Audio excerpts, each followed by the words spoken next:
양식, 이 시간은 열왕기상 17장 1절부터 7절 말씀을 통해서 고립의 축복이라는 제목으로 말씀을 전하겠습니다. 오늘 말씀에서 엘리야는 그리 시냇가에 와 있습니다. 그는 아합의 죄악과 우상숭배로 인하여 나라가 하나님을 등지고 배역의 길을 가고 있는 그 시대의 타락을 벌하시려고 하는 하나님의 말씀을 전했습니다. 그는 이렇게 말했습니다. 내가 서서 섬기는 주 이스라엘의 하나님께서 살아계심을 두고 맹세하노니 내 말이 있지 아니하면 이 몇 년 동안 이슬이나 비가 있지 아니하리라. 그는 그렇게 말한 것 때문에 하나님의 인도함을 받아서 지금 그릿 시냇가에 숨어 있는 것입니다. 그는 이제 모든 것과 단절된 상태에서 숨어 있어야만 했습니다.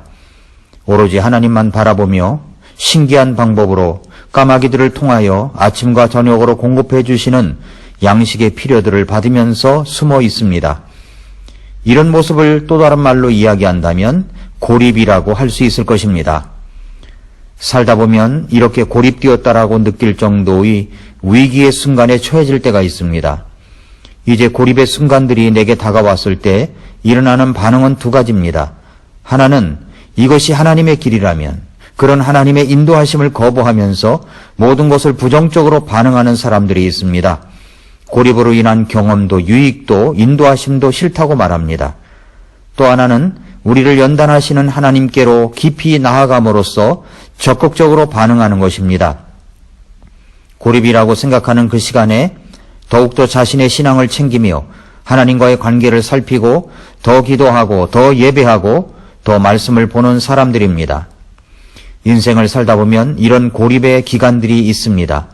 고립의 기간에 일어나는 고통스러운 과정에도 불구하고 하나님께 올바로 반응하는 사람은 더욱 발전하고 성숙한 삶을 살게 되고 다른 사람들에게도 선한 영향력을 끼치는 사람이 될 수가 있습니다. 이런 고립의 기간을 또 다른 말로 이야기한다면 광야 체험이라 할 수도 있고 골짜기의 체험, 사막이라고도 할 수 있을 것입니다. 성경에 보면 이런 고립의 시간들을 가졌던 사람들이 있습니다. 그 중에 첫 번째가 요셉입니다. 요셉은 형들에 의해서 죽음의 구덩이로 던져졌다가 다시 꺼내어 이집트의 종으로 팔려갔습니다. 집안에서 사랑과 애정을 한몸에 받고 자라다가 그는 이제 죽음의 순간을 넘기는가 싶더니 종으로 외국에 팔려간 것입니다.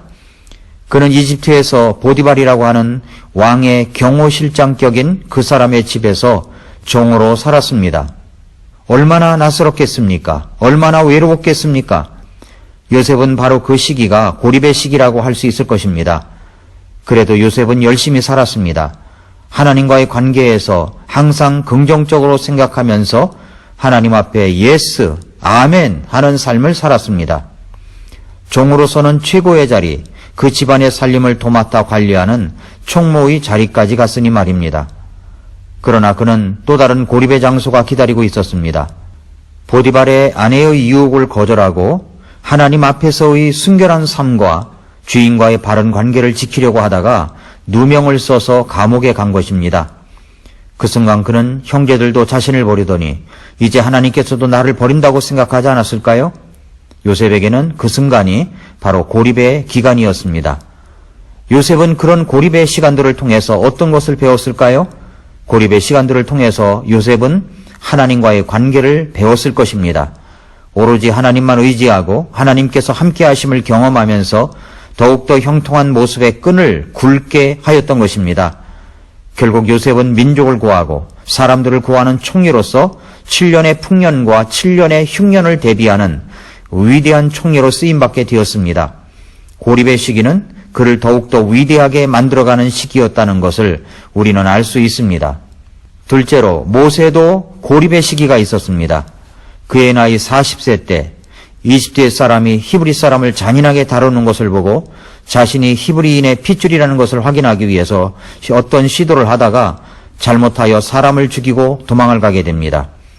모세는 도망자 신세로서 이집트 문화와 단절되고 사람들과 단절된 미디안 광야에서 40년의 세월을 보내게 됩니다. 그의 나이 80세 때 하나님은 그를 이스라엘을 구원할 지도자로 삼기 위해서 그를 부르십니다. 그는 40년 동안이나 광야의 고립에서 있었던 사람입니다. 그 고립의 시기를 통해서 모세가 변화되었다는 사실을 알려주는 말씀이 있습니다. 민수기 12장 3절입니다. 이제 그 사람 모세는 매우 온유하여 지면의 모든 사람보다 온유하였더라 라고 했습니다. 옛날 같으면 어떤 비방이나 비판을 받을 때 그 승기를 못 참고 어떤 과격한 행동을 했을 텐데 자기 형제들의 비방을 받으면서도 똑같이 반응을 하지 않았습니다. 그는 어떤 사람이었습니까? 하나님께서 그 모세와 어떤 관계인가를 말씀하시는 장면이 또한 민수기 12장 6절부터 8절에 나와 있습니다. 그분께서 이르시되 이제 내 말들을 들으라. 너희 가운데 대언자가 있으면 나 주가 환상으로 나를 그에게 알리기도 하고 꿈으로 그와 말하기도 하려니와 내 종 모세와는 그리하지 아니하나니 그는 나의 온 집에서 신실한 자니라. 그와는 내가 입에서 입으로 명백히 말하고 은밀한 말로 하지 아니하며 또 그는 주의 모습을 보려니와 너희가 어찌하여 내 종 모세에 비방하기를 두려워하지 아니하느냐 하시니라. 하나님께서 이렇게 말씀하신 것입니다. 모세의 고립의 기간은 그의 성품을 변화시켰습니다.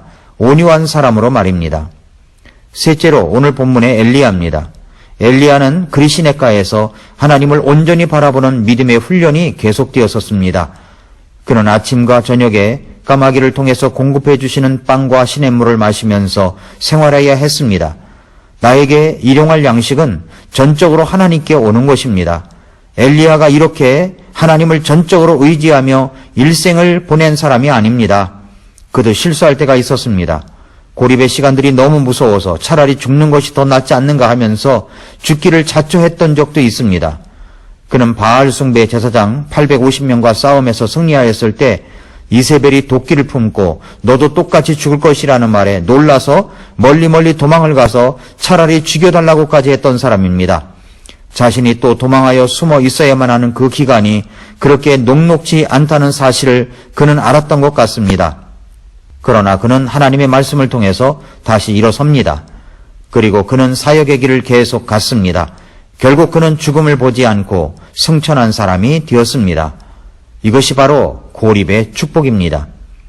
마지막으로 신약성경에서 고립의 시간을 보냈던 분이 예수님이십니다. 예수님은 이 땅에 하나님의 아들로서 우리를 구원하시기 위해서 오셨습니다. 예수님이 공생애를 시작하시기 전 제일 먼저 한 일은 40일간의 금식기도 시간이었습니다.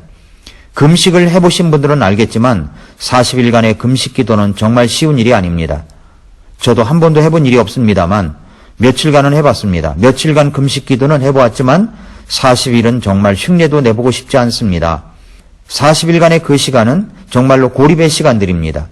예수님은 우리를 구원하시기 위해서 먼저 그런 고립의 시간으로 사역에 출발을 하셨습니다.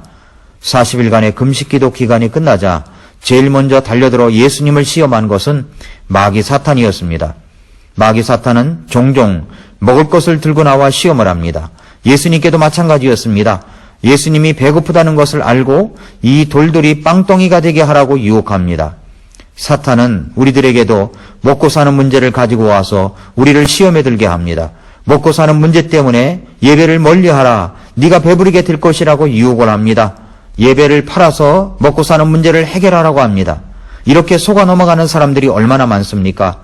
예수님은 이런 시험을 받으셨지만 결국은 승리를 하셨습니다. 예수님의 또 한 번의 고립의 시간은 바로 겟세마네 동산에서 십자가를 앞에 두고 기도하셨을 때입니다. 그 시간이 얼마나 힘들었느냐 하면 제자들에게 이렇게 말씀하실 정도였습니다. 마태복음 26장 37절 38절에서 베드로와 세베대의 두 아들을 데리고 가시면서 비로소 슬퍼하시며 몹시 괴로워하시더라. 이에 그분께서 그들에게 이르시되 내 혼이 심히 슬퍼 죽을 지경이니 너희는 여기 머물러 나와 함께 깨어 있으라 하시고 라고 하셨습니다. 예수님이 이렇게까지 말씀하신 적이 없었습니다. 너무 놀랍지 않습니까? 내 혼이 심히 슬퍼 죽을 지경이다. 그리고 몹시 슬퍼하시며 괴로워하셨다라고 말씀하고 있습니다.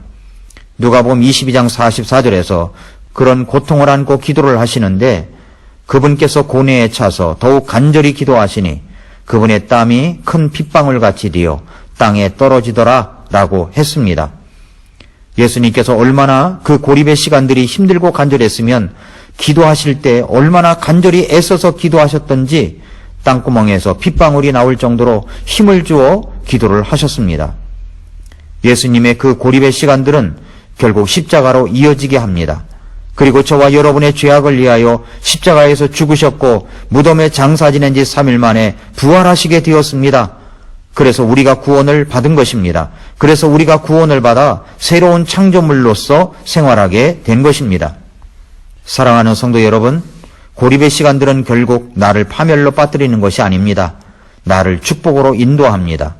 때때로 시험으로 말미암아 나의 잘못된 죄로 말미암아 찾아오는 고립의 시간들 속에서 내 자신과 하나님과의 관계를 먼저 바르게 하십시오. 고난은 하나님께서 내게 말씀하시려고 메가폰을 들고 말씀하시는 것입니다. 엘리야는 아합과 나라를 바로잡기 위하여 하나님의 말씀을 전하고 고립의 시간들을 가졌습니다. 저와 여러분도 원하든 원치 않든 찾아오는 그 광야 학교, 고립의 시간들은 내 자신을 성장하게 할 뿐만 아니라 또 다른 사람들을 돕고 세우며 살려내는 놀라운 역할을 하게 될 것입니다. 그러므로 고립은 나를 성숙하게 만드시고 성장하게 하시려는 하나님의 축복입니다.